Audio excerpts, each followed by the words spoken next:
Hello et bienvenue sur le podcast de No Rain No Flower. Je suis Mathilde et après 6 ans de troubles alimentaires, j'aide désormais ceux qui en souffrent en leur donnant toutes les clés pour cheminer dans leur propre guérison. Tu es à la recherche de conseils, partage d'expériences, de motivation. Je te propose mon site internet, le compte Instagram norain.noflower, le podcast, la newsletter, mais aussi des programmes complets et concrets. Retrouve toutes les informations sur norainnoflower.com. C'est parti pour un shot de motivation pour ta guérison. Hello! Aujourd'hui, je voulais te parler de la quasi-guérison. Je sais pas si t'en as déjà entendu parler. Je me trompe peut-être, mais j'ai la sensation qu'on n'en parle pas forcément assez, du moins pas en profondeur. Enfin, moi, je savais pas ce que c'était réellement quand j'étais malade, et je parlerai un peu plus tard de mon expérience avec la quasi-guérison, mais je suis restée quand même assez longtemps dans cette quasi-guérison, et je pense que si j'avais entendu avant ce que je vais te dire, j'y serais restée sans doute moins longtemps. Donc, c'est pour ça d'ailleurs que je fais cet épisode aujourd'hui. Souvent, je partage des prises de conscience ou genre des étapes qui ont été essentielles dans ma guérison. Et donc, je le partage dans un but de t'aider dans ton propre chemin de guérison. Bref, c'est quoi la quasi-guérison ?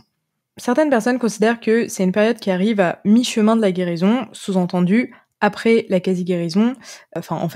Une fois que t'as pris conscience que t'es en quasi-guérison, il te reste encore la moitié du chemin à parcourir pour en sortir totalement.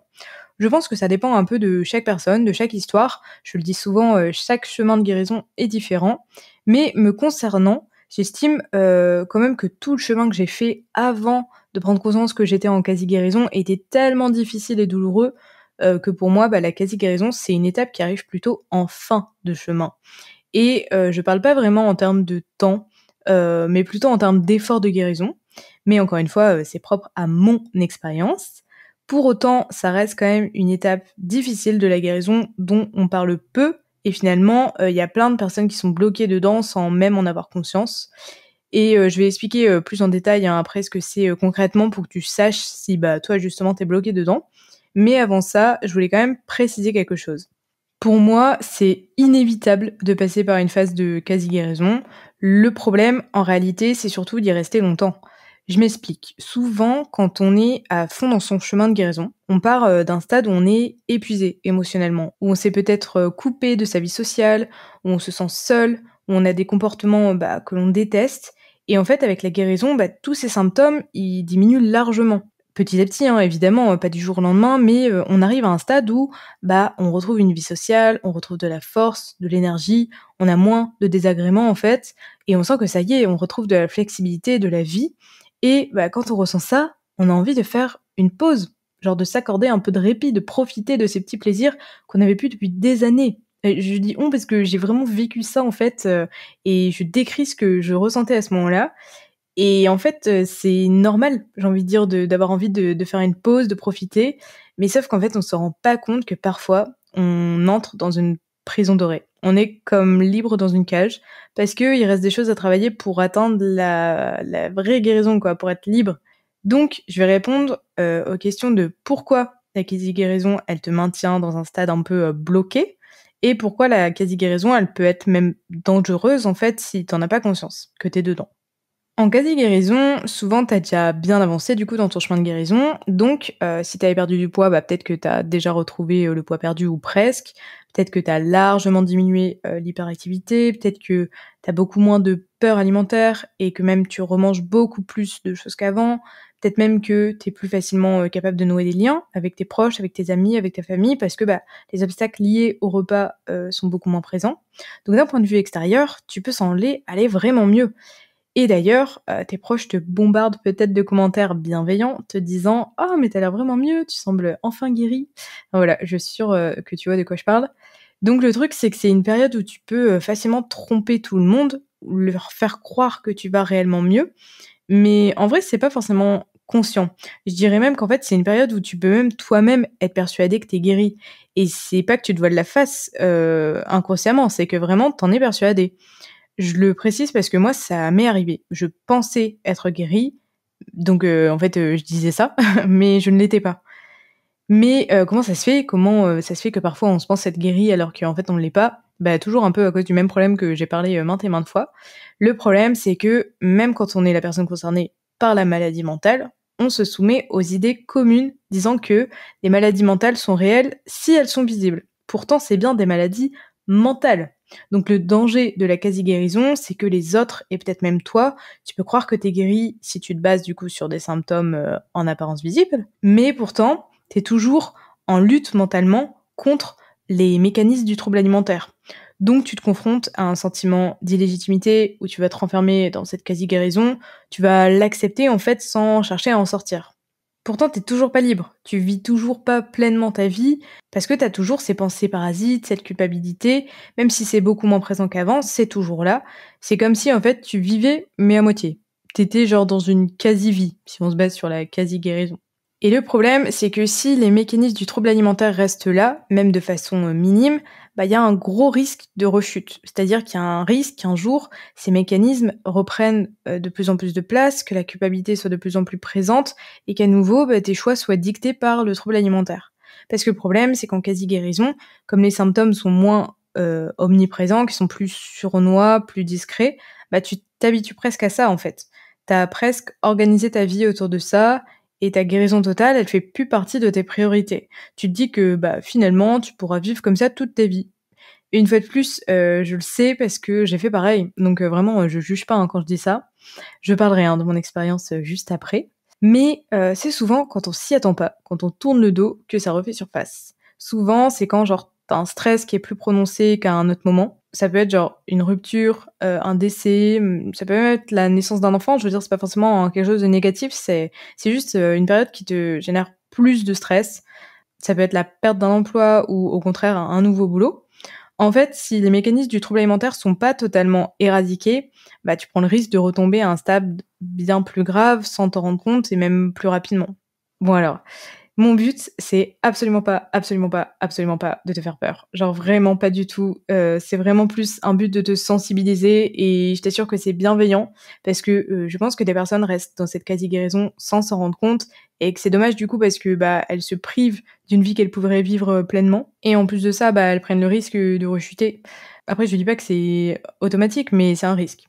Donc, pour résumer, pourquoi on reste bloqué dans la quasi-guérison ? À cause du sentiment de solitude vis-à-vis des autres qui te pensent guéri, donc d'un sentiment d'illégitimité qui fait que tu t'isoles, tu restes seul, et comme les symptômes sont moins handicapants, alors tu peux plus facilement cohabiter, on va dire, avec. Une autre raison pour laquelle je pense que beaucoup de personnes restent bloquées en quasi-guérison, c'est propre à moi, mais je pense que c'est parce que pour beaucoup de personnes, la quasi-guérison, c'est égal à la guérison totale. Je veux dire, en fait, on entend souvent que les maladies, comme les troubles alimentaires, c'est des maladies que tu gardes toute ta vie, même dans le fond. Donc, je peux pas parler de quasi-guérison sans parler de ce que c'est la vraie guérison d'un trouble alimentaire. Donc, c'est quoi guérir complètement d'un trouble alimentaire ? C'est une question compliquée. Et j'ai déjà observé plusieurs réponses à ce sujet, et je partage pas forcément les avis que j'ai vus, mais pour autant je les respecte. Parce que, comme je dis, chaque histoire, chaque guérison est différente et propre à la personne qui en a souffert. Donc, à la question c'est quoi guérir totalement, je vais répondre, mais selon mon point de vue, et aussi selon mon histoire, mon contexte, enfin vraiment selon moi. Mais ce qu'il faut retenir, c'est qu'il n'y a pas une seule bonne réponse à cette question en fait. Est-ce que la guérison totale des troubles alimentaires, elle est possible ? Selon moi, oui. Je vois parfois des contenus qui disent qu'il faut faire attention à pas envoyer du rêve sur la guérison, et j'espère que c'est pas ce que vous ressentez en m'écoutant ou en me lisant, parce que c'est vraiment non quoi. La guérison, c'est pas simple. Le chemin, il est long, il est douloureux, il est clairement pas linéaire, et il demande vraiment beaucoup de temps, il demande de travailler sur de nombreux aspects. Donc ce que je veux dire, c'est que t'arrives pas à la guérison totale de ton trouble alimentaire du jour au lendemain. Clairement pas. Ça prend du temps, mais ça vaut vraiment le coup. Genre 1000 fois le coup. Tu sais, d'avoir été malade, souvent je fais la comparaison entre maintenant, donc aujourd'hui guéri, et avant, quand j'étais malade. Et l'autre fois, il y a quelques jours, je marchais près des quais, j'habite à Lyon, donc sur les quais de Lyon, je me baladais, tout ça, et j'ai repensé à avant, quand j'étais malade, et même encore en quasi-guérison, j'aurais été en train de compter mes pas, de me dire qu'il fallait que je marche plus, que je marche peut-être plus vite pour brûler le maximum de calories.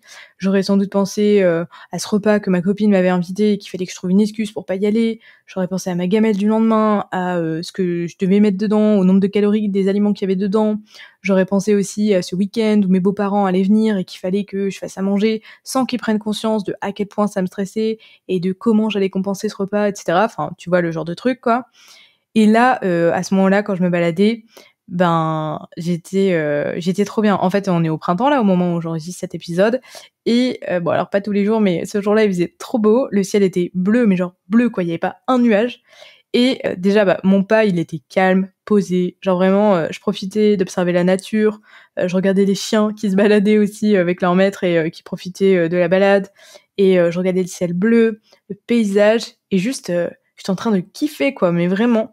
Et je pensais même au fait que il faisait tellement beau que j'avais trop envie d'aller en terrasse au resto avec mon copain le soir, où je me suis même dit faudrait que je propose un pique-nique à une copine et tout, on pourra le faire sur les quais. Enfin clairement, ma vie, elle a rien à voir. Et j'aime à 1 milliard de pourcents plus ma vie aujourd'hui que quand j'étais malade ou en quasi-guérison. Ou j'étais toujours malade d'ailleurs en fait, je devrais même pas faire la distinction. Donc bref, je m'éloigne, mais pour moi, oui, la guérison totale, vraiment, elle existe. Et ça ressemble à quoi ? Je vais donner quelques indications, mais c'est pas forcément exactement ça. Hein. Là, c'est aussi par rapport à moi. Mais pour moi, quand t'es en guérison totale, la nourriture, c'est que de la nourriture. Dans le sens où c'est plus une source de stress. Après, t'as plus de symptômes physiques qui sont liés à la nutrition, aux besoins de ton corps, etc. Genre digestion, maux de tête, de sommeil, de concentration, tout ce qui est lié, tout ce qui était lié à avant ton trouble alimentaire, tu l'as plus. Tu profites des repas avec tes amis, avec ta famille, et tu profites en étant concentré sur les interactions sociales. T'as plus genre de stress lié au repas que ça implique. T'es plus en contrôle d'ailleurs sur tes repas, genre t'as plus besoin de connaître à l'avance ce que tu vas manger, t'as plus besoin d'anticiper ou de compenser après. Tu réponds aux besoins de ton corps, t'es davantage connecté à tes signaux en fait. Quand tu fais du sport, c'est vraiment dans un but de te faire du bien, de te vider la tête. C'est pas pour compenser ton repas ou t'autoriser à manger. Après, la guérison, c'est aussi savoir te reposer sans t'en vouloir, sans culpabiliser vis-à-vis de ton poids, de tes repas, etc. Tu te limites plus sur les types d'aliments, genre t'évites plus certains aliments par peur. Et tu sais qui tu es toi, ta valeur. Genre t'associes plus ton poids à ta valeur, à ta personne. T'as d'ailleurs changé un peu ta vision de l'idéal de beauté, etc. Et t'as plus peur, cette peur viscérale de prendre du poids en fait. T'as plus une obsession en fait à ce sujet. Je le mets pas dans les listes parce que c'est pas inévitable de faire ça, mais moi par exemple je ne connais plus mon poids aujourd'hui, j'ai même plus de balance quoi. Donc voilà, c'est vraiment quelques exemples et la liste elle peut être vraiment plus longue et développée. Par contre, attention, hein, ma vie elle est pas fluide et sans problème. Ce que je veux dire c'est que les personnes justement qui disent tu gardes toujours des restes de troubles alimentaires toute ta vie, je peux comprendre cette phrase, du moins voilà le sens que moi je lui donne. Par exemple, il peut m'arriver que quand on fait genre une semaine en vacances, qu'on enchaîne plusieurs restos, plusieurs barbecues, plusieurs journées avec des repas qui sont genre plus lourds, ça peut m'arriver de me dire oula, c'est peut-être un peu trop. Ça pour moi c'est une pensée culpabilisante. Mais en réalité, beaucoup de personnes l'ont, même sont passifs dans les troubles alimentaires.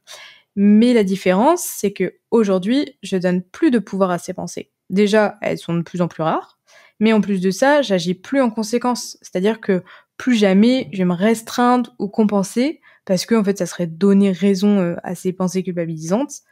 Donc voilà, je veux bien entendre qu'en effet, il peut y avoir encore des pensées, mais qui sont plus ou moins intenses. C'est-à-dire qu'au début, moi, elles étaient encore beaucoup intenses, c'était encore beaucoup là, et peu à peu, j'en ai de moins en moins jusqu'à presque plus en avoir, quoi. Mais surtout, j'y accorde plus d'importance, en fait. La vraie guérison, pour moi, c'est de plus y mettre en place d'actions destructrices en réponse à ces pensées. Et un autre point aussi que je voulais souligner, c'est est-ce que j'aime mon corps à 100%? Non. Je vais être honnête, vraiment, non. Il y a des fois, je me dis, oh punaise, faut que je me mette en maillot de bain, alors que je suis pas super à l'aise. Ou il y a des fois où j'aime pas moins le genre mon ventre, ou il y a des parties de mon corps que j'aime moins. Ou il y a des fois, je regarde d'autres filles et que je trouve trop belles et genre je les envie. Mais ça dure pas longtemps en fait. Et surtout, pareil, je mets plus d'actions en place pour changer mon corps, même si j'ai ces pensées-là. Par contre, j'accepte mon corps. Et en fait, c'est ça le truc, c'est ok, j'aime pas forcément mon corps à 100%, par contre, je l'accepte. Mais une fois de plus, je pense que plein de gens n'aiment pas leur corps à 100% sans avoir pour autant un passif dans les troubles alimentaires. Donc voilà, j'espère que tu comprends bien que cette réponse, c'est pas noir ou blanc. Et puis, encore une fois, ça dépend de moi.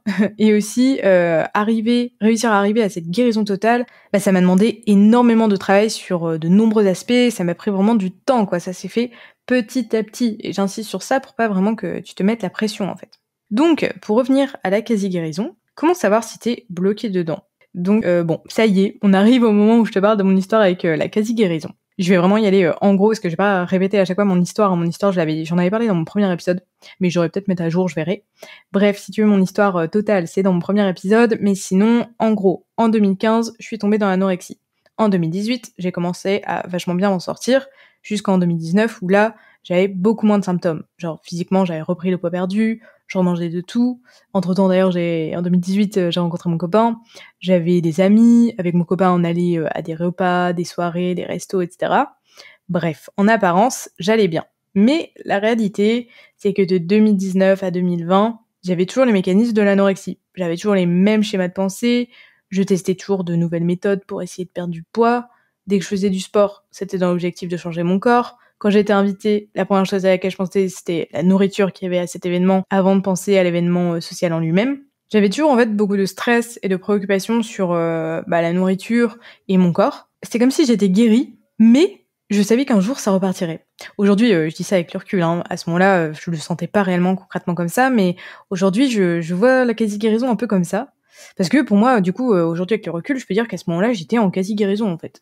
Et bref, en 2021, j'arrive à Lyon. À la base, je viens de Lille, mais juste avant, en fait, avec mon copain, on avait habité à Marseille avant d'être à Lyon. Et en 2021, j'arrive à Lyon, donc déjà un déménagement à gérer entre deux villes éloignées, donc pas mal de stress. Et j'ai un nouveau travail, et là, grosse période stressante, des nouvelles responsabilités et tout.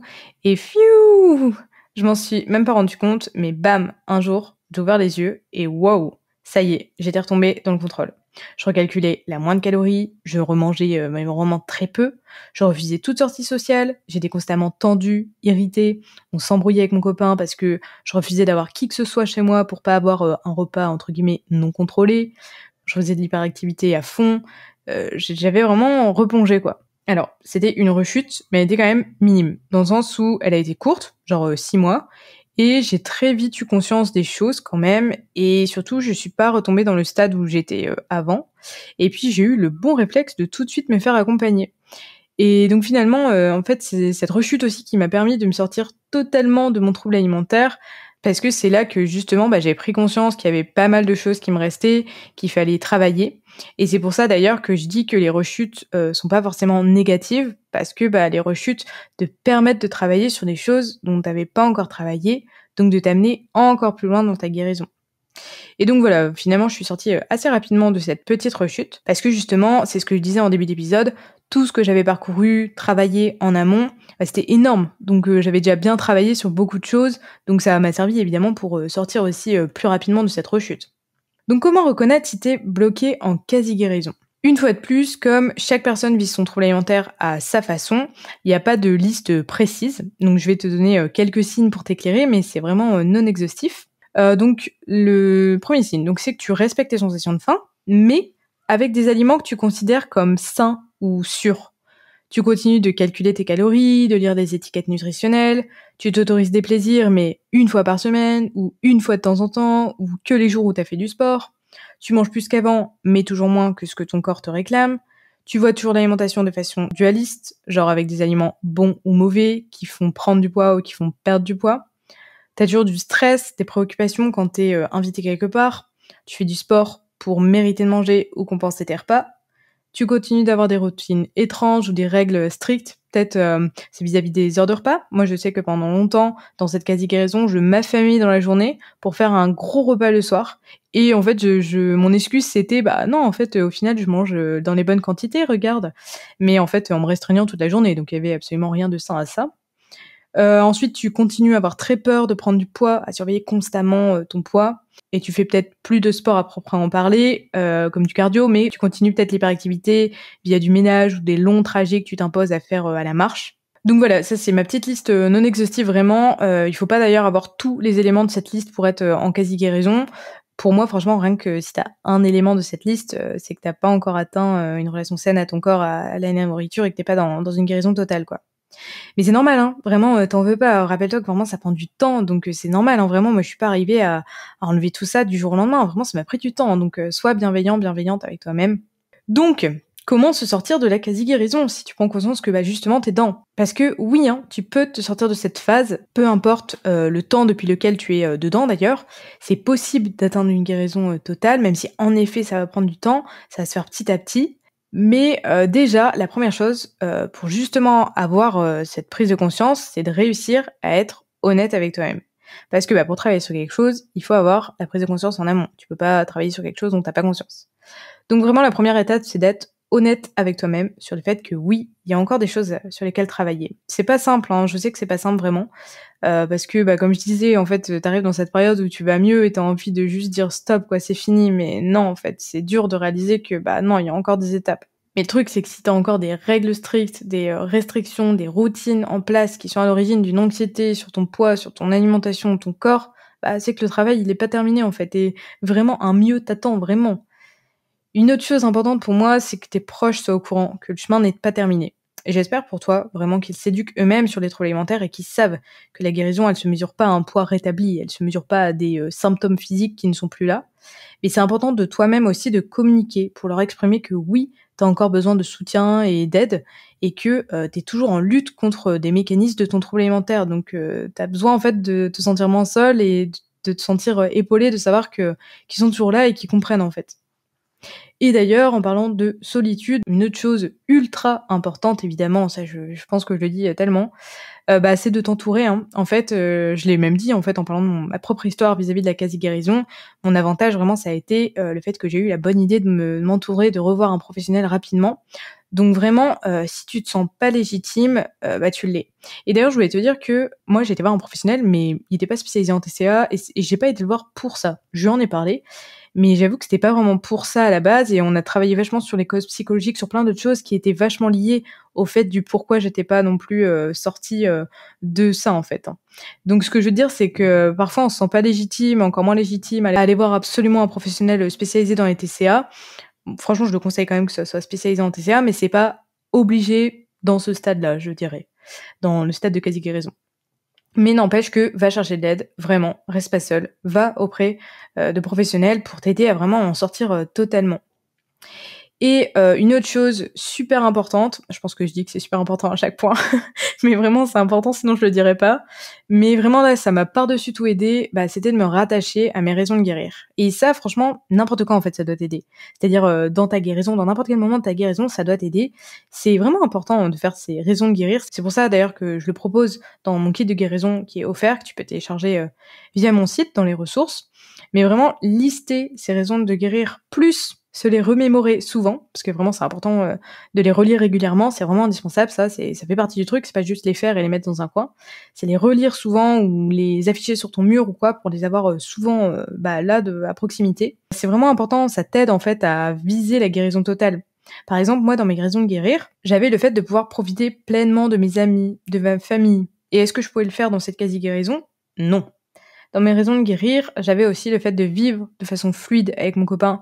Et là, clairement, je pouvais pas non plus, puisqu'on n'arrêtait pas de s'embrouiller, avoir plein de prises de tête vis-à-vis de la nourriture, et même vis-à-vis du fait que lui, il mangeait parfois moins que moi, ça me mettait dans tous mes états. Mais c'était clairement à cause de mon trouble alimentaire, ça. Dans mes raisons de guérir aussi, j'ai toujours le souhait un jour d'être maman. Et personnellement, je voulais pas être maman si j'avais toujours cette grosse fragilité, parce que j'avais peur de transmettre en fait à mes enfants une relation malsaine que j'avais avec mon corps, à la nourriture. Donc ça me tenait vraiment à cœur de régler ça en fait avant de mettre en route un projet bébé. Donc voilà, après c'est mes propres motivations et évidemment t'as les tiennes, mais vraiment fais ta liste de raisons ou réécris-la si tu l'as plus.